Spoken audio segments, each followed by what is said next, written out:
बहुत समय पहले की बात है। एक छोटे से गांव में रामू नाम का गरीब किसान रहता था। वह बहुत ईमानदार और मेहनती था, लेकिन किस्मत उसका साथ नहीं देती थी। उसकी खेती से मुश्किल से इतना अन्न उपजता कि 2 वक्त की रोटी का जुगाड़ हो सके। फिर भी वह अपने जीवन से संतुष्ट था, क्योंकि उसकी पत्नी गौरी बहुत समझदार और स्नेही थी। लेकिन एक समस्या थी, गौरी की कोई संतान नहीं थी। गांव में इसे बहुत बड़ा अभिशाप माना जाता था। समाज के ताने और अपने मन की अधूरी इच्छा के कारण रामू ने दूसरी शादी कर ली। उसकी दूसरी पत्नी लता बेहद सुंदर थी, लेकिन उतनी ही चतुर और स्वार्थी। अब रामू की जिंदगी और कठिन हो गई, क्योंकि उसे 2 पत्नियों और घर के बढ़ते खर्चों का बोझ उठाना था।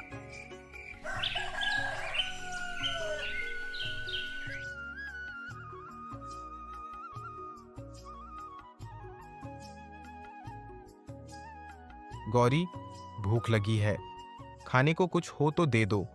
मैंने आज बहुत मेहनत की, लेकिन कमाई नहीं हुई।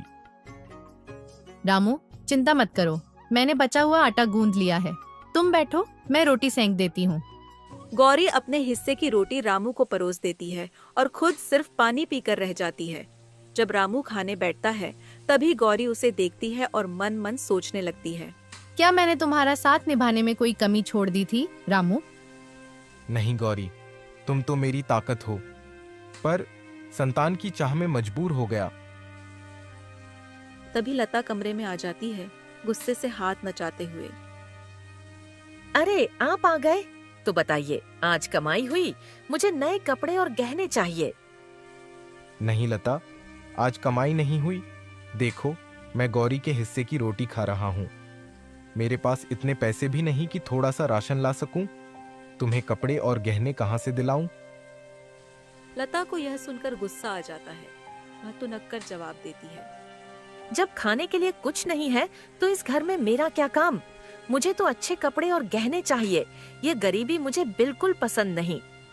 दीदी, आप ऐसा क्यों कह रही हो? आज नहीं तो कल हालात बदलेंगे। अरे रहने दो, अब तो 2 पत्नियां हैं। देखो किसकी गोद पहले भरती है। वही असली पत्नी होगी और वही गहने कपड़े पाएगी। गौरी यह सुनकर खामोश हो जाती है। उसकी आंखें भर आती हैं, लेकिन वह कुछ नहीं कहती। वह धीरे धीरे रामू की ओर देखती है, शायद इस उम्मीद में कि वह कुछ बोलेगा। लेकिन रामू चुपचाप रोटी खाकर उठ जाता है और बाहर चला जाता है। रामू खेत पर काम करने चला जाता है। इधर लता पहली बार कुछ सोचने लगती है।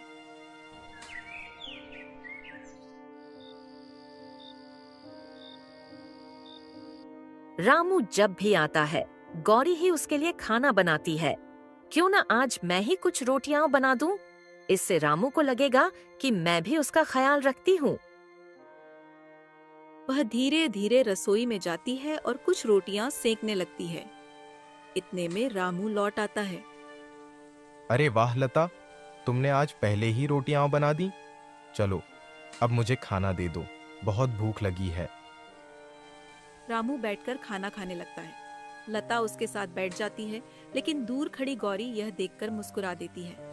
उसे इस बात की खुशी थी कि लता को भी अब घर के काम में रुचि आ रही थी, लेकिन यह खुशी ज्यादा देर तक नहीं टिक पाई। लता, जो अब तक शांति से बैठी थी, अचानक अपना असली रंग दिखाने लगती है। रामू, क्या मैं तुम्हारी पत्नी नहीं हूँ? जब देखो तुम गौरी गौरी करते रहते हो। घर का सारा पैसा भी उसे ही देते हो। कभी मुझे भी कुछ दिया है? लता, जब तुम सजने संवरने से फुर्सत लोगी, तब ना मैं तुम्हें पैसे दूंगा। गौरी घर और मेरा ध्यान रखती है, इसलिए मैं उसे घर चलाने के लिए पैसे देता हूँ। लता को यह सुनकर बहुत गुस्सा आता है, लेकिन इससे पहले कि वह कुछ और बोले, गौरी धीरे से दोनों को शांत करने की कोशिश करती है। दीदी, अब से आप ही पैसे रख लेना। मुझे उन पैसों की जरूरत नहीं है। बस घर चलाने के लिए राशन ला दीजिएगा। हाँ, बहुत अच्छी बनने की कोशिश मत करो। मुझे तुम्हारी दया नहीं चाहिए। इतना कहकर लता गुस्से से उठकर चली जाती है। गौरी का चेहरा उतर जाता है, लेकिन वह चुप रहती है। रामू उसकी मायूसी देखकर उसके पास आता है और हल्की मुस्कान के साथ कहता है, गौरी, उसकी बातों का बुरा मत मानो। लता अभी इतनी समझदार नहीं है। गौरी उसकी बात सुनकर हल्के से मुस्कुरा देती है, लेकिन उसका मन भीतर से व्यथित था। लता अकेले बैठी थी, लेकिन उसका मन शांत नहीं था। अगर ऐसा ही चलता रहा तो मुझे कभी कुछ नहीं मिलेगा। न अच्छे कपड़े, न गहने, न अच्छी जिंदगी। मुझे कुछ करना होगा, नहीं तो मैं बस गरीब की गरीब ही रह जाऊंगी। तभी दरवाजे पर हल्की सी आहट होती है। गौरी अंदर आती है। उसकी आंखों में कोई शिकवा नहीं, बल्कि सिर्फ स्नेह था। दीदी, आप मुझसे नाराज हैं। नहीं नहीं, मैं नाराज क्यों होने लगी? ठीक है, फिर चलो खाना खा लो। मैंने आपकी पसंद का खाना बनाया है। इस घर में मेरी पसंद का खाना कब से बनने लगा? जहाँ मुझे 2 वक्त का खाना ठीक से नहीं मिलता, वहाँ मेरी पसंद के खाने की क्या बात कर रही हो? रख दो, बाद में खा लूंगी। लता के ताने सुनकर गौरी चुपचाप वहां से चली जाती है। गांव में दिन पर दिन बीतते जा रहे थे। रामू अपने खेतों में मेहनत करता, लेकिन घर लौटते ही वही रोज की नोकझोंक उसका इंतजार कर रही होती। गौरी हमेशा उसकी चिंता करती, लेकिन लता उसे अलग ही कहानी सुनाती थी। रामू का मन अब धीरे धीरे थकने लगा था। वह हर दिन की इस खींचतान से परेशान हो चुका था। एक शाम रामू घर के आंगन में बैठा था, सिर झुकाए गहरी सोच में डूबा हुआ। यह देखकर लता को एक चाल चलने का मौका मिल गया। वह धीरे धीरे रामू के पास आई और उसके पास बैठ गई। रामू, तुम इतने परेशान क्यों लग रहे हो? सच बताओ, क्या तुम्हें कभी यह नहीं लगा कि गौरी सिर्फ दिखावा करती है? क्या मतलब? देखो ना, वह खुद तो अच्छे से खाती है और तुम्हें हमेशा भूखा रखती है। अगर उसे सच में तुम्हारी चिंता होती तो अब तक कोई उपाय निकालती। शायद लता सही कह रही है। मैं दिन भर मेहनत करता हूँ, फिर भी कभी भरपेट खाना तक नहीं मिलता। लता ने देखा कि उसके शब्द असर कर रहे हैं, तो उसने और तीखा वार किया। तुम ही सोचो, तुम उसे ही घर चलाने के लिए पैसे देते हो, फिर भी घर की हालत नहीं सुधरती। अच्छा खाना तक नहीं बनता, आखिर पैसे जाते कहाँ हैं? रामू की आंखों में उलझन थी। तुम ठीक कह रही हो लता, मैं इतना कमाता हूँ, फिर भी कभी चैन से खाना तक नहीं खा पाया। भगवान मुझसे क्या चाहते हैं? भगवान ने तुम्हारी परेशानियां दूर कर दी रामू। बस गौरी ही नहीं चाहती कि ये घर संभले। पीछे खड़ी गौरी यह सब सुन रही थी। उसके हाथ से पानी का लोटा गिर गया, लेकिन रामू और लता ने ध्यान नहीं दिया। उसकी आंखों से आंसू बह निकले। बिना कुछ कहे वह वहां से चली गई। रात का समय। गौरी ने खुद को संभाला और हमेशा की तरह खाना बनाने में लग गई। जब वह भोजन लेकर आई तो उसने धीरे से पूछा, रामू, आपके लिए खाना लाऊं? लेकिन इस बार रामू का व्यवहार अलग था। उसकी आंखों में अब गौरी के लिए संदेह था। रहने दो, लता मुझे खाना लाकर दे देगी। गौरी स्तब्ध रह गई। उसने कभी नहीं सोचा था कि रामू उससे इस तरह बोलेगा, लेकिन उसने कोई विरोध नहीं किया। अरे लता, मेरे लिए खाना लाओ। लता मुस्कुराई, जैसे उसकी चाल काम कर गई हो। वह रसोई में गई, रोटियां और सब्जी लाई और रामू के सामने परोस दी।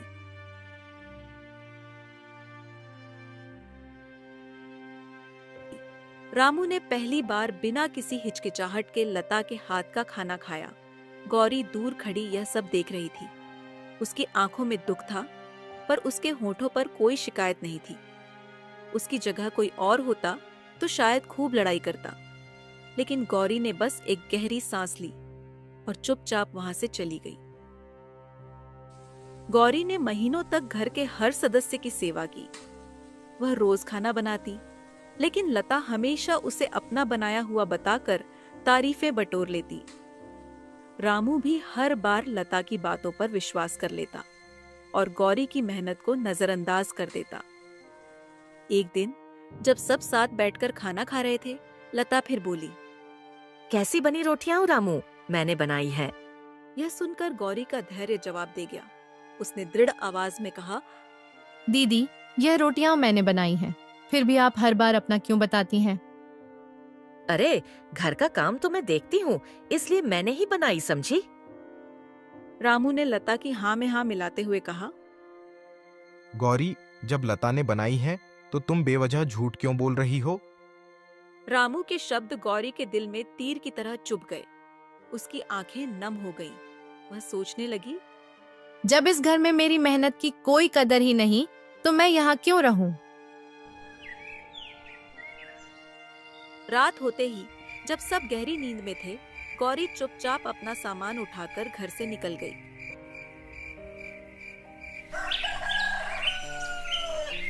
अगली सुबह रामू रोज की तरह खेत की ओर चला गया। लता भी अपने काम में मस्त रही। दोपहर को जब रामू घर लौटा तो उसने लता से पूछा, अरे लता, गौरी कहाँ है? बुलाओ उसे। अरे, सुबह से ही नहीं दिखी, शायद खेत गई होगी तुम्हें बुलाने। अच्छा, पहले खाना दे दो, बहुत भूख लगी है। लता अचानक घबरा गई क्योंकि उसने कुछ बनाया ही नहीं था। वह हड़बड़ाकर बोली, अरे, घर में तो आटा ही नहीं है, तो खाना कैसे बनता? ठीक है, मैं राशन लेने जाता हूँ। जैसे ही वह बाजार पहुंचा, राकेश नाम का एक आदमी उसे रास्ते में मिला। अरे रामू भाई, गौरी दीदी घर पर हैं या नहीं? क्यों, क्या हुआ? कल आधी रात मैंने उन्हें सामान लेकर जाते हुए देखा था।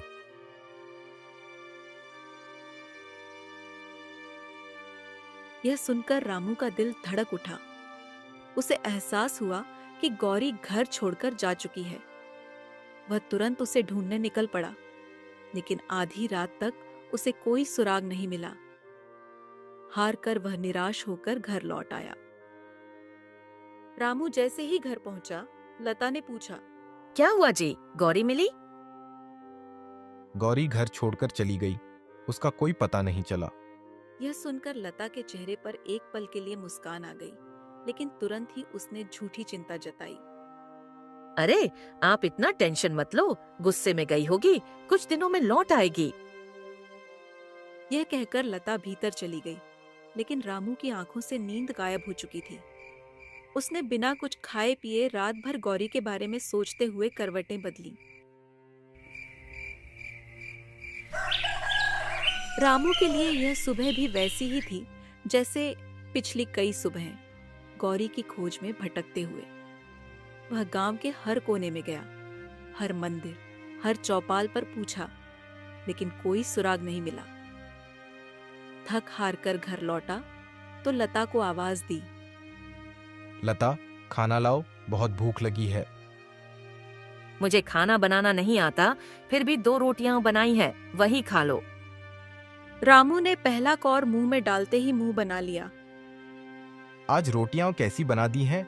जरा भी ठीक नहीं बनी। जैसी भी बनी है, खा लो। रामू ने सोचा कि घर की हालत भी सुधरनी चाहिए। उसने कहा, ठीक है लता, तुम जरा सफाई कर दो। लता ने झाड़ू उठाई, लेकिन उसे ठीक से पकड़ भी नहीं पाई। झाड़ू को देखते ही उसने झुंझलाकर सोचा, मुझे तो ऐशो आराम चाहिए था, गहने कपड़े चाहिए थे, और मैं यहाँ इस गरीबी में फंस गई। उधर गौरी अब एक मंदिर में रहने लगी थी। उसने अपने मन को समझा लिया था कि लता और रामू उसके बिना खुश होंगे।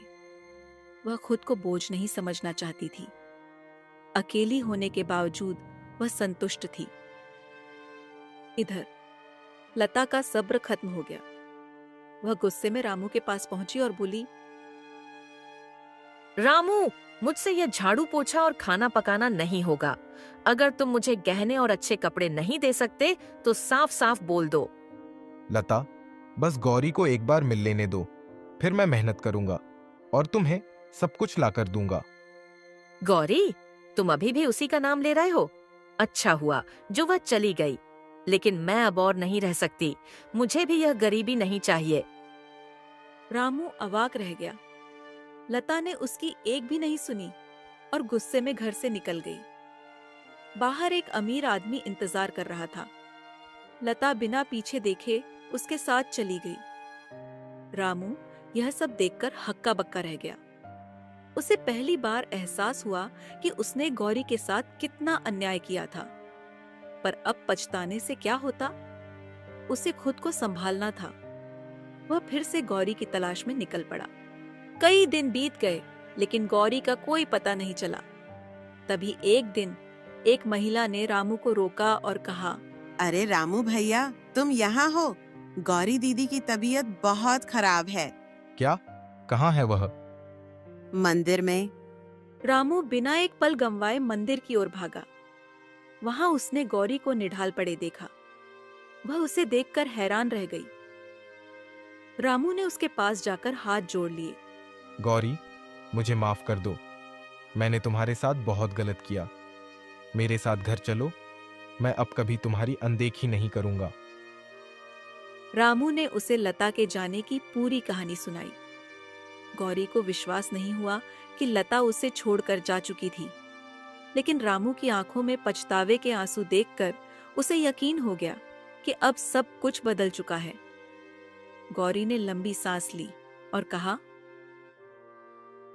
ठीक है रामू, मैं तुम्हारे साथ चलती हूँ, लेकिन इस बार हम दोनों मिलकर काम करेंगे। गौरी के वापस आने के बाद रामू ने मेहनत करना शुरू किया। दोनों ने मिलकर खेतों में काम किया, घर संवारा और धीरे धीरे उनकी आर्थिक स्थिति सुधरने लगी। अब वे एक अच्छे घर में रहते थे, अच्छे कपड़े पहनते थे और उनकी जिंदगी पहले से कहीं बेहतर थी। कुछ ही महीनों में गौरी ने एक प्यारी सी बेटी को जन्म दिया। रामू और गौरी अब अपनी बेटी के साथ खुशी खुशी रहने लगे। इस बार रामू ने यह ठान लिया था कि वह कभी भी अपनी पत्नी के त्याग को अनदेखा नहीं करेगा। अब उसकी जिंदगी का मकसद था गौरी और उसकी बेटी को हमेशा खुश रखना।